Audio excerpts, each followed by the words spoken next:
Fala aí pessoal, sejam bem-vindos a mais um vídeo aqui no Educa Invest. Aqui em fala é Ari Pinheiro e hoje vamos falar sobre a Vulcabras, a VUC3, né? Ou a Vulcabras Azaleias, que é uma empresa que está no segmento de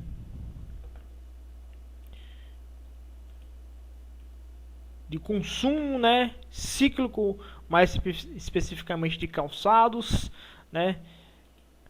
Que tem como marcas aí a Olímpicos, a Olicar, Botas Vulcabras, Azaleias, Dijean e Opanca são as marcas a qual a Vulcabras tem trabalhado atualmente, né, na fabricação e vendas destes calçados. Uma empresa que foi aí fundada há 68 anos, está listada na Bolsa de Valores há 43 anos e tem um número muito interessante de empregados, né? Aproximadamente aí 14.354 funcionários, isso dados de 2018. Possivelmente, talvez a empresa já tenha mudado essas informações, mas isso não vem ao caso. Falando aqui em relação a algumas informações da empresa, né? A gente tem aqui a questão sobre quando ela foi fundada, a fundação da empresa, né? Que em 52, né? Ela detém as marcas da Olímpicos, Azaleias, né? A Under Armour no Brasil. Então aí são produtos, são marcas relacionadas a Vulcabras. Como a gente pode ver aqui, temos aqui no segmento de esportivos, né, a Olímpicos e a Under Armour. Temos no segmento feminino a Azaleia e Dijean e nos outros segmentos, que seria a questão de botas industrializadas, as botas Vulcabras, né, são as principais marcas dentro de segmentos esportivo, feminino e outros, né, que a empresa trabalha. Então aqui tem a questão da Olímpicos, né, que fala que é a maior marca de calçados esportivos no Brasil, né, e tanto em volumes de pares nessa questão. E tem a Under Armour, que é uma das maiores marcas esportivas do mundo, né? Marca prêmio, com foco em inovação e performance. E a Azaleia, as meninas, as mulheres, né? Conhecem muito bem, que é justamente a marca de calçados femininos mais lembrada no Brasil, né? Que ainda tem um potencial de crescimento. Isso é interessante. Aqui tem a questão histórica da empresa, algumas marcas que a empresa já trabalhou, já confeccionou, mas hoje atualmente ela está justamente com a Azaleia, a Olímpicos e a Under Armour. A questão da visão geral do mercado, né? Aqui fala que o Brasil é o quarto maior mercado consumidor de calçados no mundo. Isso dados feito aí pela fonte aqui, a WSR, que é justamente uma associação de calçados.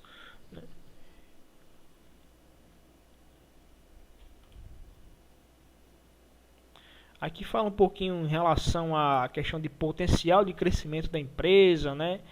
Ela fala a questão da atuação do Brasil. Tem os demais países consumidores de produtos esportivos de calçados. Aqui fala um pouco sobre a questão das marcas, né? Como enfatizando mais uma vez, a Olímpicos é a maior marca esportiva do Brasil, né? Com ampla preferência entre os consumidores, né?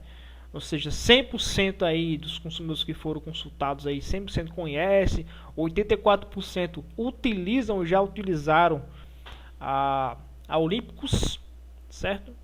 e 23% prefere reutilizar a Olímpicos. Aí fala um pouco sobre a questão da Under Armour, que é a terceira maior marca esportiva do mundo, né, com faturamento aí de 5,2 bilhões de dólares em 2018, né?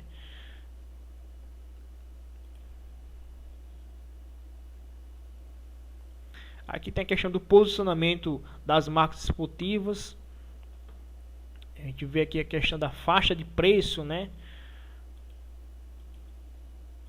Então aí ela abrange aí ela pega esse segmento aqui aproximadamente aqui a partir dos R$ 200 até 299, R$ 300 seria a faixa de preço da Under Armour, e da Olímpicos a partir aqui de 140, né? R$ 139,90. Você já consegue tá adquirindo algum calçado da Olímpicos. Aqui fala a questão da Azaleia, né, que é a maior marca de calçados femininos mais lembrada entre os consumidores, né?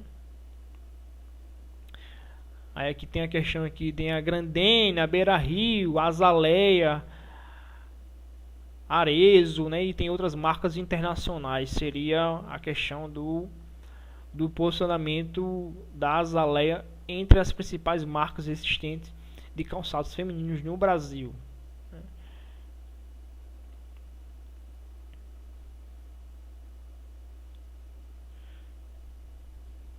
Aqui fala um pouco a questão das vendas, as vendas, a questão da produção, a questão do desenvolvimento do produto, né, tecnologias exclusivas, inovação de produto, um centro próprio de P&D, né, tem a questão da produção, tem outra flexibilidade, capacidade instalada para sustentar o crescimento, ou seja, a infraestrutura ela tem capacidade de se produzir mais pares de sapato, mais pares de calçado do que o seu volume atual, né? Então a questão da base de clientes fragmentada, distribuição nacional e internacional, né?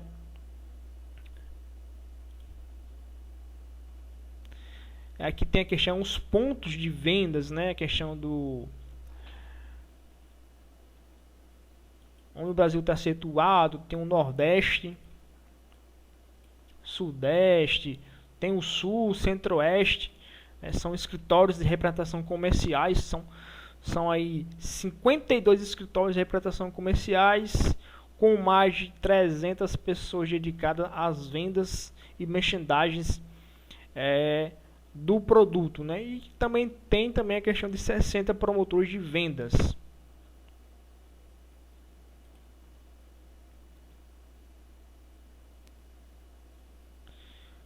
Tem a questão que também trabalha também com e-commerce, né?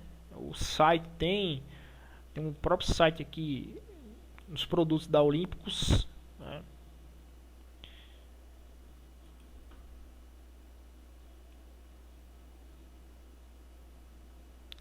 Tem aqui a produção, aonde as fábricas, aonde é produzido, né? Tem em Tapetinga, na Bahia, Parobé no Rio Grande do Sul, Frei São Paulo em Sergipe, Horizonte no Ceará.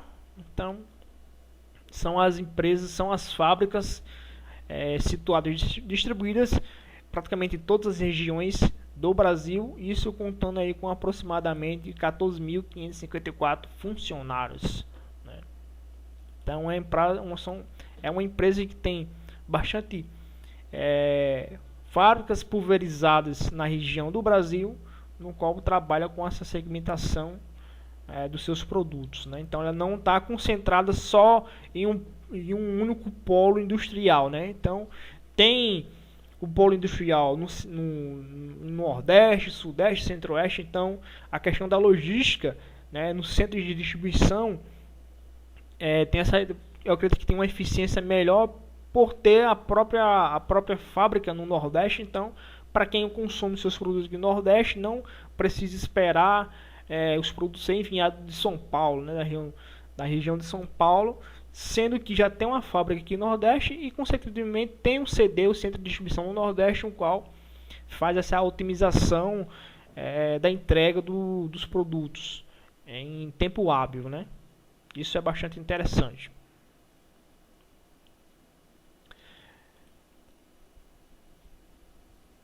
Como já falei, que são as marcas que a empresa trabalha, a Zaleia, Dejan, Olímpicos, Opanca, a Under Armour e as botas Vulcabras, né? Então, aqui seriam as informações financeiras. Aqui fala que houve um volume bruto de 7,3 milhões de pares de peças no terceiro trimestre de 2019, né, um aumento de 9,7% em relação ao terceiro trimestre de 2018, né? E 19,8 milhões de pares de peças nos 9 meses de 2019, um crescimento de 11,7% referente ao mesmo período de 2018, né? Então gerou aí uma receita líquida de 359 milhões no terceiro trimestre de 2019, com um crescimento de 11% em relação ao mesmo período de 2018, né? E fazendo a comparação nos 9 meses, né, houve aí uma receita líquida de 986,1 milhões nos 9 meses de 2019, com um aumento, né, uma elevação de 10% em comparação ao mesmo trimestre, ao mesmo período de 2018, né? Então tivemos aqui a questão mais de bruta, que houve também um crescimento, né? Teve um lucro líquido aí, que houve um crescimento de 5%, houve um crescimento de 5% em relação ao mesmo período de 2018. E como faz essa comparação entre os 9 meses de 2019 com de 2018, houve uma queda de 7,5%, ou seja, mesmo que houve um crescimento em relação a trimestres, ao terceiro trimestre de 2019 em relação a 2018, mas quando a gente faz a comparação praticamente anual, né, ou seja, dos 9 meses de produção de 2019 com 2018, houve uma queda de 7,5%, né? Então gerou uma EBITDA aí de 64,6 milhões no terceiro trimestre de 2019, né, com um crescimento de 17% em relação ao mesmo período, mas em compensação, quando faz a relação também da EBITDA dos 9 meses de 2019 em relação aos 9 meses de 2018, houve também um crescimento na EBITDA. Ainda que o lucro líquido houve uma queda de 7,5%, fazendo comparação aos 9 meses de 2019 com 2018, houve uma queda de 7,5%, mas quando faz a comparação, ou seja, do lucro operacional da empresa, que é o EBITDA, houve um aumento de houve tanto um aumento trimestral no terceiro trimestre, como também houve um aumento de 9% em relação aos 9 meses de 2019 em relação a 2018. Isso também é muito bom, muito importante. Então aqui a gente tem a questão do volume, né, de pares de cada segmento, né? Que a gente falou aqui, logo no início do vídeo a gente falou dos segmentos que seriam esportivos, femininos e outros, que seria calçados, que seria chinelas, né? Que ele até dá uma enfatiza aqui, ó. Chinelas, botas e componentes para calçados seria outros, né? Então, quando a gente vê a comparação de calçados, né? Então, no terceiro trimestre de 2019 houve uma produção aí, um volume de 4.029 mil pares de sapatos, de calçados, desculpa, né? que isso representa, no volume de produção, representa 55%, né? Em relação ao mesmo período do terceiro trimestre de 2018, houve aí um aumento de 5,9%. Então, ou seja, foi produzido 5,9% a mais de pares de sapatos, de calçados esportivos. A gente tem aqui também a questão do calçado feminino também, que houve uma diminuição em relação ao terceiro trimestre de 2018, houve uma diminuição, mas quando a gente faz essa comparação dos 9 meses entre 2019 e 2018, houve aí um acréscimo, houve uma variação positiva de 7,7%, ainda que no terceiro trimestre de 2019 o volume de calçados femininos diminuiu em relação a 2018 aí, mas quando a gente faz a comparação dos 9 meses de 2019 com 2018, houve uma variação positiva de 7,7%.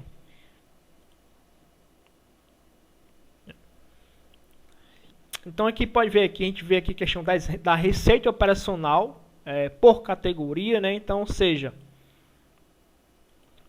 os calçados esportivos são os que mais predominam, ou seja, é o cargo-chefe,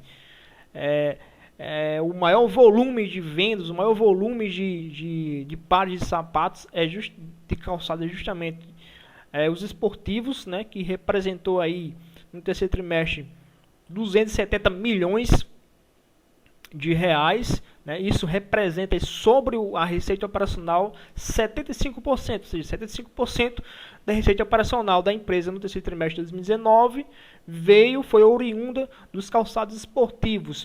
Quando a gente faz essa comparação nos 9 meses de 2019, isso também, ou seja, permaneceu aqui constante, né? Ou seja, 74% da receita operacional líquida da empresa, dos 100% da receita líquida operacional da empresa, 74% é oriunda dos calçados esportivos, né? Em seguida vem os calçados femininos e outros, né? Que ambos tiveram, os calçados femininos teve uma diminuição aqui na receita, quando faz essa comparação entre trimestres, e entre os 9 meses houve um leve aumento aí de menos de 0,7%, né? Mas a gente consegue enxergar aqui os calçados esportivos, houve um aumento, né, da receita operacional de 7,2%. Isso é bastante satisfatório para a empresa, né? Então a gente vê aqui a questão da participação no mercado interno, no mercado externo, meio que permaneceu aqui constante, né? 92% no mercado externo, 7% no mercado externo, e aqui 92% no mercado externo e 7,8% no mercado externo. Então, quando a gente faz essa comparação aqui, a gente pode ver que houve uma diminuição no volume no mercado externo, né, de 24%. Então, houve uma queda de 24%, quando a gente faz a comparação dos 9 meses. E no trimestre houve uma queda de 12%. Então vocês deixaram de exportar, de vender mais no mercado externo, mas em compensação houve um aumento no mercado interno, né? Então acredito que deva ter havido essa compensação nos dois mercados. Então a gente vê aqui a questão do lucro bruto, que houve um aumento aí de 5,9% em relação ao trimestre, em relação aos 9 meses houve um aumento aí de 7,4% no lucro bruto, né? As despesas com venda e propaganda também houve um aumento, né? Se a gente for ver aqui ao longo do trimestre, houve tanto em comparação trimestral como em comparação entre os 9 meses de 2019 e 2018, então houve um aumento nas despesas com vendas e propagandas. Isso eu vejo como um lado positivo, que quanto mais se você consegue gerar, se você consegue converter as despesas que você tem com vendas e propaganda, principalmente as de propaganda, se você consegue converter essas despesas em receitas, isso é um ponto positivo para as empresas de modo geral, né? Então, aqui nas receitas, nas despesas gerais, administrativas também, gerais e administrativas também, houve também um acréscimo, também um crescimento aí. O que me chamou a atenção foi justamente aqui, houve um crescimento de 30% em relação aos terceiro trimestre de 2018 e 2019. E que a gente fazer a comparação dos 9 meses, houve também um crescimento de 34,6% nas despesas gerais e administrativas, né? Então aqui pode ver a questão aqui do resultado financeiro e da dívida líquida, né? Então, nesse terceiro trimestre, a dívida líquida ela deu uma aumentada, né? Então estava meio que estabilizado aqui em 2017, 2018 e no terceiro trimestre de 2019 aumentou aí um pouco mais.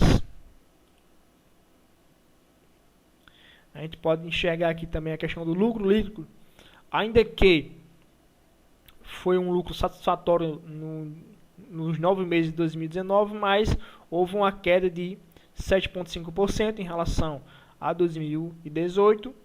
E que a gente faz a comparação trimestral, houve um aumento de 5,8% entre o terceiro trimestre de 2019 e do mesmo período de 2018, mas quando a gente faz essa comparação entre 2019 e 2018, nos 9 meses, houve uma queda aí de 7,5%. Aqui a gente pode ver a questão da margem de EBITDA, né, que seria a questão da eficiência do lucro operacional da empresa.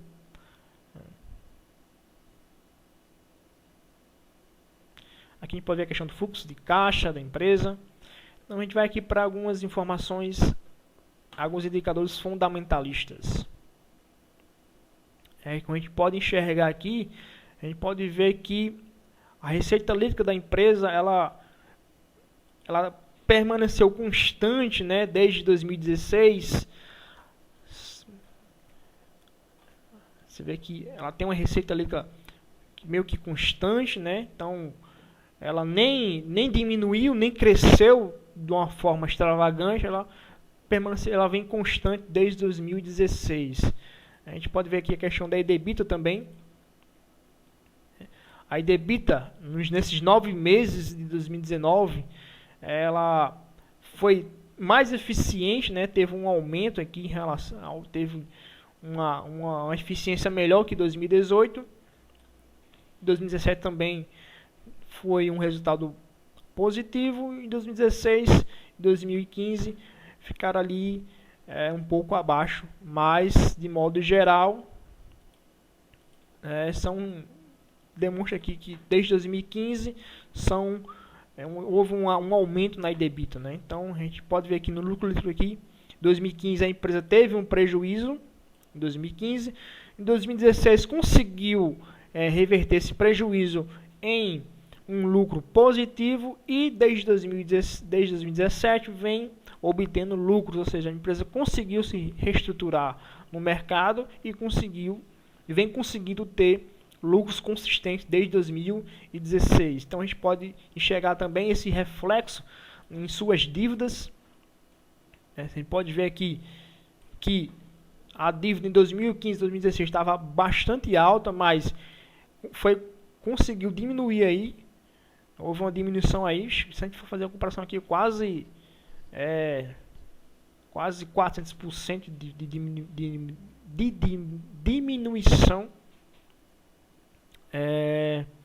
da sua dívida, né? Então a gente consegue ver aqui que a dívida líquida anteriormente 2015 2016 estava alta e a partir de 2016 até 2019 vem permanecendo aí nas suas mínimas, né? Então isso também é muito importante.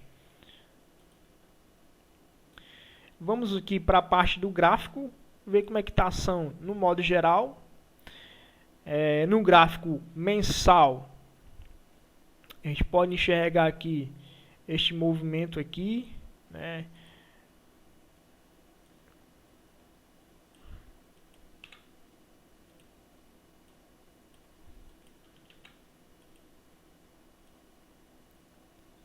É possível enxergar aqui este movimento. Tem aqui essa LTB.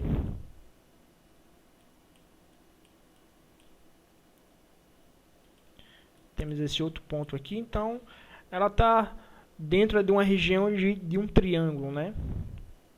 Então, acredito que se esse mês ela vier superar aqui essa máxima aqui, ela pode estar justamente vindo buscar talvez essa próxima região aqui dessa resistência aqui.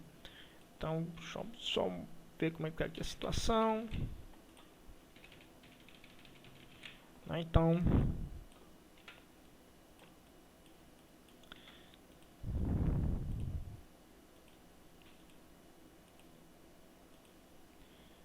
a gente teria esses topos aqui na casa dos R$11,15. Então, a partir do momento que talvez, acredito que esse mês não possa mais fazer esse movimento, mas quem sabe próximo mês ela possa vir fazer justamente esse candle aqui, esse pivô aqui de alta aqui, rompendo aqui essa LTB, para vir buscar esse próximo topo aqui, esses próximos topos duplos aqui, que seria na faixa dos R$11,15. Quando a gente joga esse mesmo gráfico para o semanal, a gente consegue enxergar justamente,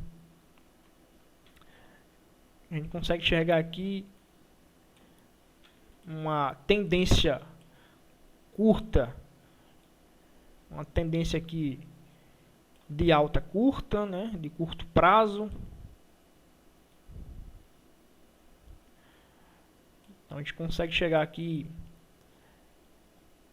ao longo de 2018, ele fez todo esse movimento de queda, depois fez a correção, novamente em 2019, entre abril e maio, tocou novamente essa linha aqui de LTA e vem novamente buscando aqui topos e fundos ascendentes, isso no semanal.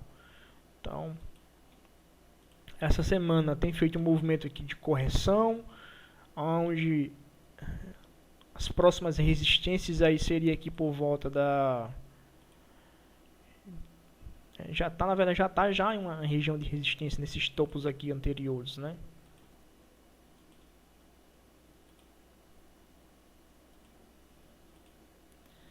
Aqui já está trabalhando uma resistência aqui de R$8,80. Então, se essa semana ela vier fechar abaixo dessa região aqui de R$8,50, a próxima região que ela possa estar vindo vai ser justamente aqui, mais ou menos nessa região aqui dos R$7,67. Isso no semanal. Se a gente levar o gráfico pro diário, deixa eu apagar, está tudo bagunçado aqui. A gente consegue enxergar também justamente essa linha aqui no diário aqui, essa tendência de alta.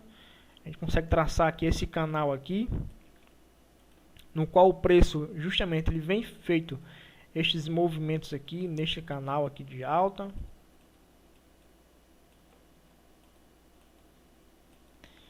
Então, nesse último movimento aqui, ele formou justamente aqui um topo menor do que o anterior e formou também um fundo, está formando um fundo menor do que o anterior. Então, que é justamente para vir buscar aqui essa LTB aqui, que tanto ela é uma LTB em caráter diário, como no gráfico semanal também. Então, eu acredito que possivelmente aí, se a ação nos próximos pregões aí, o preço venha fazer esse movimento aqui, gerando aqui uma barrinha aqui compradora, aqui um sinal de reversão do preço, então rompendo aqui a máxima aqui deste movimento, então o preço ele pode continuar novamente a buscar esse movimento de tendência de alta no curto prazo, né? Então, se a gente fizer justamente essa questão aqui deste movimento aqui, então digamos que hipoteticamente o preço ele venha fazer aqui uma barra compradora aqui ainda essa semana, né, que dê a característica da continuação deste movimento aqui no curto prazo, então a gente pode ter aí as próximas regiões de compra, né, aqui em R$ 8,43, R$ 8,40 aproximadamente, né, buscando aqui a princípio aqui, quem sabe os R$ 9,14 ou até mesmo os R$ 9,36, né, que é justamente ele pode vir fazer justamente esse movimento aqui. Ele faz esse movimento aqui, gera esse sinal aqui, que é justamente aqui perdendo aqui essa mini LTB aqui. Então, esse movimento, faça esse movimento aqui, gere um pivô de alta, a partir do momento que gerar um pivô de alta, rompendo essa LTB e fazendo um pullback. Neste pullback aqui eu posso estar efetuando uma compra aqui, quem sabe aqui por volta dos R$ 8,75, R$ 8,80, buscando aqui justamente esse movimento, ampliação desta perna aqui, que seria ali no R$ 9,58, ou até mesmo, quem sabe, vir buscar aqui novamente os R$ 10,29. Então é isso aí, pessoal, espero que vocês tenham gostado do vídeo e até a próxima, valeu!